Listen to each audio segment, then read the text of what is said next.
पूरे देश में इन दिनों सिर्फ एक बात की ही चर्चा हो रही है और वो है औरंगजेब की कब्र। अबू आजमी के बयान से शुरू हुई औरंगजेब की ये दास्तान इन दिनों देश की राजनीति में अलग ही रंग दिखा रही है, जिसका असर पूरे देश में देखने को मिल रहा है। कभी विवादित बयानों से तो कभी अफवाहों से ये मामला दिन पर दिन तूल पकड़ता ही जा रहा है, जिससे देश के सियासी माहौल में राजनीतिक तनाव से लेकर सांप्रदायिक तनाव तक को बढ़ावा मिल रहा है। इसी कड़ी में अगली जानकारी औरंगजेब की कब्र को लेकर महाराष्ट्र के नागपुर से आ रही है, जहां पर सिर्फ एक अफवाह से तनाव बढ़ गया और हिंसा भड़क उठी। और ये हिंसा इतनी भड़की कि मामले को शांत कराने के लिए प्रशासन को पूरे इलाके में कर्फ्यू तक लगाना पड़ गया।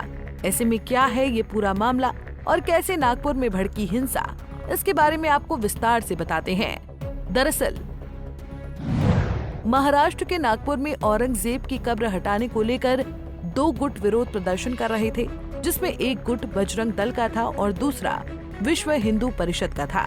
ये दोनों ही हिंदूवादी संगठन छत्रपति शिवाजी महाराज की मूर्ति के पास प्रदर्शन कर रहे थे। ऐसे में जब औरंगजेब की कब्र को हटाने की मांग को लेकर विरोध प्रदर्शन किया जा रहा था, तो उस बीच ऐसी अफवाह फैली कि पवित्र धर्म ग्रंथ को जलाकर नुकसान पहुंचाया गया है। वहीं एक और अफवाह भी फैली कि पवित्र चादर को भी आग लगा दी गई है।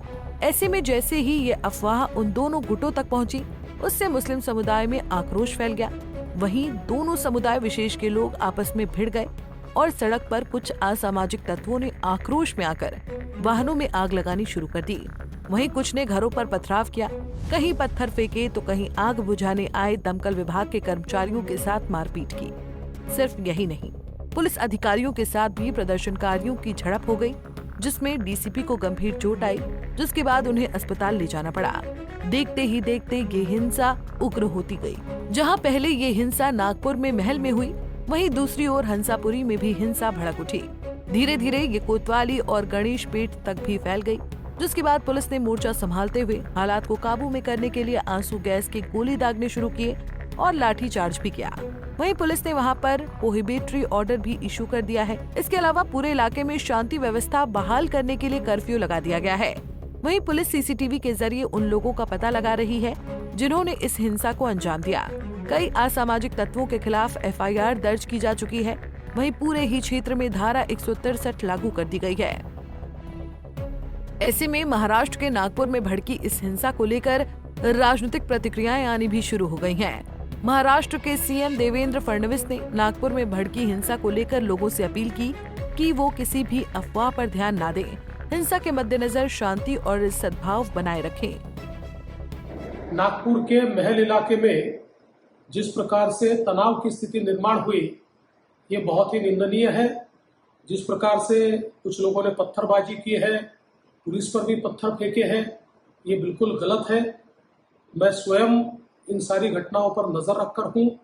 मैंने पुलिस कमिश्नर को ये कहा है कि कानून व्यवस्था बनाने के लिए जो भी कड़े से कड़े कदम उठाने की आवश्यकता हो वो उठाए जाए और शांति को बनाया जाए। अगर कोई दंगा करता है, कोई पुलिस पर पत्थर फेंकता है, कोई समाज में तनाव निर्माण करता है, तो ऐसे सभी लोगों के ऊपर कड़ी से कड़ी कार्रवाई की जाए। और मैं सभी को अपील करता हूँ कि नागपुर एक बहुत ही शांति प्रिय इस प्रकार की नगरी है, यहाँ की शांति भंग न हो, इस प्रकार से सभी लोगों ने व्यवहार और बर्ताव करना चाहिए। और कोई भी अगर इस प्रकार से तनाव निर्माण करने का प्रयास करेगा तो उसके ऊपर बहुत कड़ी कार्रवाई की जाएगी। वहीं इस घटना को लेकर विपक्ष की ओर से भी प्रतिक्रिया सामने आई है, जहां विपक्ष ने इस हिंसा के लिए सत्तारूढ़ दल को जिम्मेदार ठहराते हुए कई गंभीर आरोप लगाए हैं। कांग्रेस नेता पवन खेड़ा ने कहा कि महाराष्ट्र के नागपुर में भड़की हिंसा बेहद परेशान करने वाली है। यह हिंसा केंद्र और राज्य दोनों जगहों पर सत्ताधारी पार्टी की विचारधारा को उजागर करती है। मुख्यमंत्री महाराष्ट्र देवेंद्र फडणवीस जी के गृह क्षेत्र में नागपुर में महल इलाके में दंगा भड़का है। नागपुर 300 साल पुराना शहर है और इस 300 साल के इतिहास में नागपुर में कभी दंगा नहीं हुआ। ये हम सबको ये सवाल पूछना है कि आखिर ऐसी स्थिति क्यों बनाई गई दोनों जगह, केंद्र में भी भारतीय जनता पार्टी है, राज्य में भी भारतीय जनता पार्टी है। विश्व हिंदू परिषद और बजरंग दल ने अगर एक प्रोटेस्ट का आयोजन किया किस मुद्दे को लेकर, औरंगजेब की कब्र को हटाने के मुद्दे को लेकर, तो क्या सरकार ने पूरी व्यवस्था, कानून व्यवस्था बनाए रखने के लिए कोई इंतजामात नहीं किए थे? मैं, कांग्रेस पार्टी, हम लोग सब नागपुर की जनता से एक अपील करते हैं कि शांति बनाए रखिए। बहरहाल ये घटना बेहद ही निंदनीय और दुर्भावनापूर्ण है। वहीं ये घटना एक बार फिर इस बात को सोचने पर मजबूर कर देती है कि कैसे सोशल मीडिया में फैलने वाली अफवाहें समाज में हिंसा को जन्म दे सकती हैं। वहीं औरंगजेब को लेकर उठा ये विवाद कहीं न कहीं हमारे देश की राजनीति में सांप्रदायिक ध्रुवीकरण को बढ़ावा दे रहा है, जिसका दूरगामी असर आने वाले दिनों में और भी गंभीर हो सकता है। ऐसे में अब देखना ये है कि कब और कैसे इस पूरे मामले का निस्तारण होता है।